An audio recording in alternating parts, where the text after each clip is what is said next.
Hey guys, so since I'm stuck in traffic, I wanted to just chat about something really quick. Something that I noticed about myself is that for the past year, I've really been trying to not settle, like in any area of my life. Like, whenever I was first applying for my first job, I didn't want to settle for a job that I knew I wouldn't like. After I've been, heartbroken a few times, I didn't want to settle for someone who I did not think could be the one. And by the one, it's like, I don't actually think that there's just one person that could be a good person for you. I'm saying that, like, I definitely didn't want to settle for someone that I wasn't sure if they had like a good heart, or I didn't know if we had the same values. Even if I felt like they were a great person, like, I just basically hired my standards a lot in order to protect myself from getting hurt. And I kind of did that in a lot of areas. Like, it even comes down to, I've noticed that I'm much more of a food snob now, where I used to just sort of eat anything. And I'm not like a picky eater by any means, but I want my food to taste good all the time. It's like, I'm not going to settle for a peanut butter sandwich. Like, I'm going to figure out something else. Yeah, so I really just don't want to settle. And I don't want to buy clothes that aren't going to be the best clothes ever. Like, in every single area. And this is good, I think. Maybe. But the difficulty that comes with that is that I have to be patient, and I'm not always the most patient person in the world. Yep, I'm not. And so I can't just get whatever I want, like, right now. Like, that's not how it works. And so I feel like I'm doing a lot of waiting and a lot of prolonging. Like, oh, I'm not gonna buy a new pair of jeans right now because I don't want to buy a $20 pair of jeans, even though I need another pair. Like, I'm going to wait until I can afford a $50 or $100 pair of jeans. Or like, oh, I'm not going to go on a date with this guy because I don't feel a connection or whatever. I don't know. Like, I don't know if that just makes me kind of a stuck-up bitch. If it makes me high maintenance. I don't know what that is. I don't know. I don't necessarily love this new thing about me. I mean, it's sort of made me happier. It's sort of made me just like look forward, look at the end goal, and just keep trekking along. But it's been hard. I can't always afford everything that I want. But I also don't let myself get away with like pretending that I'm okay with complacency and mediocrity. I'm just not okay with it anymore. And it's definitely driving me to be a better person and to keep working toward the things that I want, the sort of relationships I want, the sort of values that I have. And I'm not going to settle for people that don't meet my values. And this, okay, so my mom called and said that cut up the video, and luckily it saved what I already had. So unfortunately, I wanted to just upload this super quick, but now I'm going to have to probably edit it together, and hopefully that doesn't take forever. But I'm just gonna do it, gonna clip this together. So yeah, so what I was talking about is friendships and values, and just in general. Like, I used to be the type of person that if someone didn't meet my values or my standards, I would kind of argue with them and try and convince them to. I'd be like, hey, like, you're not being a good friend, like, blah, blah, blah. Or, like, with the boyfriend, it'd be like, hey, like, you're not very good at communication, like, what's the deal? And, like, kind of just push people. But now, I've just sort of been doing my thing, but, oh my goodness, it's so lonely. Like, to not push people who don't meet my standards and values, and to just keep going toward what I want is so hard, because who's to say that there's ever going to be anyone on that other end that's ready for me, or that it's like I want people to live life with that are going in the same place as me. And this isn't ever anything personal. So like sometimes location plays a role in this, sometimes goals play a role in this, sometimes timing. I'm not just talking romantic, I'm just talking any sort of relationship.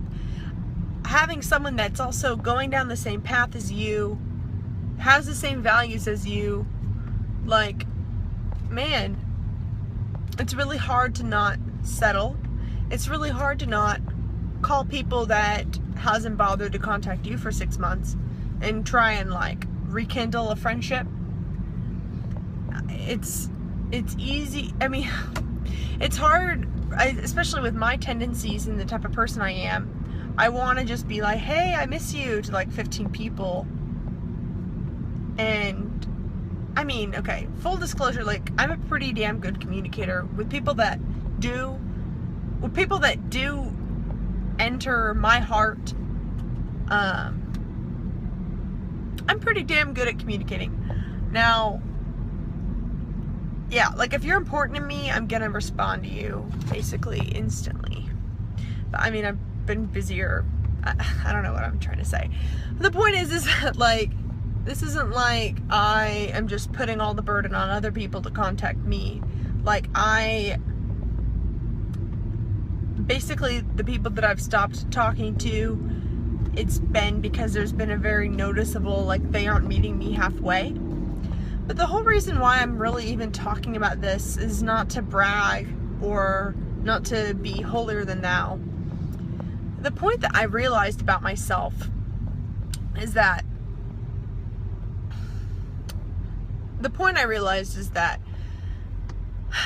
whenever disappointments happen, when people disappoint me, when they don't meet my values at the time, if they don't have the same goals and values as me, then I feel like I'm able to finally not react and let things roll off the back, which is good.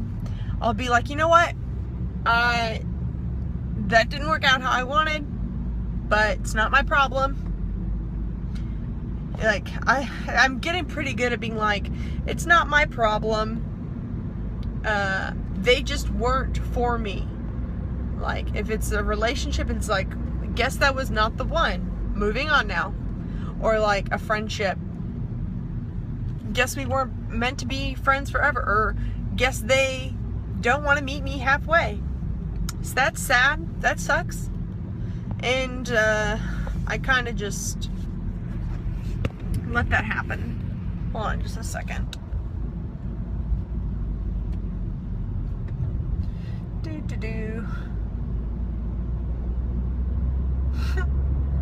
I had to be careful. So yeah, but what I noticed is that last night I had literally nothing to worry about.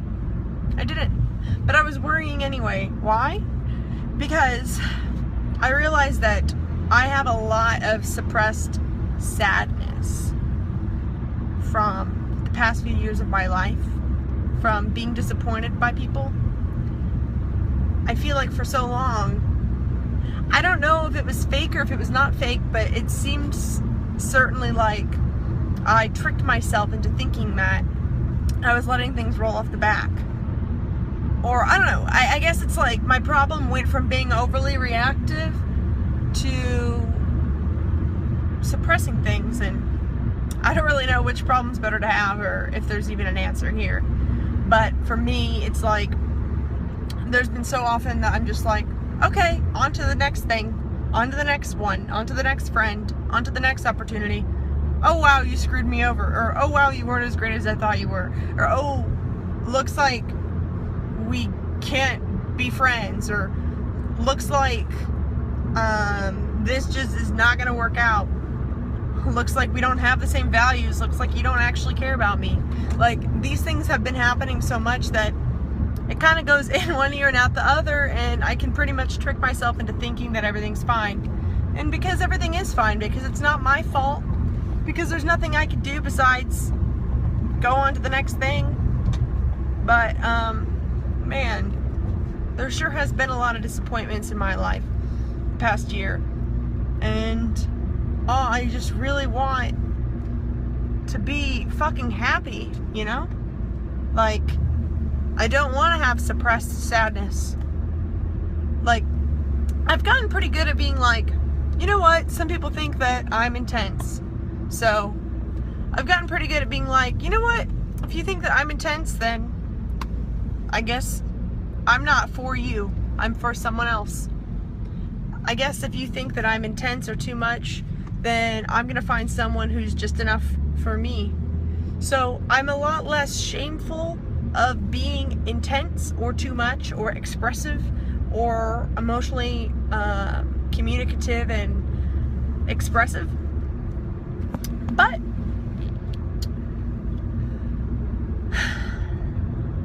you know, it doesn't really make it any easier. The thing that makes it easier is that now I'm done making a decision about it. Now I'm done overthinking and wondering like, oh my gosh, should I be acting differently? Should I be less intense? Should I stop pushing? Should I be more pushy? Should I have faith in this person? Should I not? Should I keep trying? Should I keep giving? Should I play it cool and relax and just leave them be? It's like now that's all over. Now I know basically fuck it is my mentality. I remember before I even dated my first boyfriend, and I was like 19, like just turned 19. I remember writing in my journal, I was meditating, and so this was like almost 4 years ago now. I remember writing like, please, like, don't be jaded, little girl. And I like wrote this little poem to myself to not get jaded. In the past 2 years, it's like no reason why I should be not jaded. Well, like, I have every reason in the world to be jaded. And I've been trying so hard to not be. And right now I'm kind of looking at myself wondering, like, am I jaded? Is this what being jaded looks like? Not giving a fuck? Or is that healthy? How can I be soft and graceful, but also not let people walk all over me? That's the question that is very difficult. Because I want to have standards. I want to only let people into my life if they're gonna give me something. I can't give everything anymore. I can't, and it's not even just giving love, it's like giving information, giving insight, giving attention. I can't be the only one to do that. And so basically I'm not getting, it's like the only difference is my actions and my expectations. Now I'm just sort of waiting for someone or for an opportunity to come along and give me back what I'm willing to give into it. I want to find the right investments and people and opportunities that are going to give me more than what I put into it. And when I say more, I don't mean like I want to give less and they give more. The thing is that when you're investing in a person, and when you're investing in a skill or an opportunity, and I use such vague words because I really do mean anything. Like, I'm talking like a business partner you can do a potential passion project with. I'm talking a potential romantic partner, a friendship, a mentor. I'm talking anything you could think of. When you're giving love and you're giving time, if I am giving my like valuable resources of energy and attention and thought and love, it should multiply, because that's how it works. So if I'm investing in a friend, if I'm giving them love, then I should give back more than what I put in, because it should multiply. Not because I'm giving half and they're giving a whole. That's not how it works. It multiplies when you give, they receive, and then what you gave them spurs them to be able to give you even more, and then you give again, and then that's how the power of love is so amazing. Hashtag the power of love. It multiplies. You never run out of it. Love is not a scarce resource. Energy is not a scarce resource. When you're investing your energy and your love in the right people and the right things, you get it back. And if you aren't getting it back, you're wasting your time. And you know what? I'm just sick of, I know, at least I'm not wasting my time anymore, but it's lonely as hell. I don't want to have any more repressed sadness. I don't want to feel disappointed constantly by people. And all I've done is lowered my expectations, but that doesn't make me happy. So, I don't know. This is just my little rant. I'm going to go to the store and get some tomatoes, and I'm going to clip this together, and then I think I'm going to make another one of these in a bit. Thank you. If you have watched this, I think that you are a fucking awesome person. So, carry on.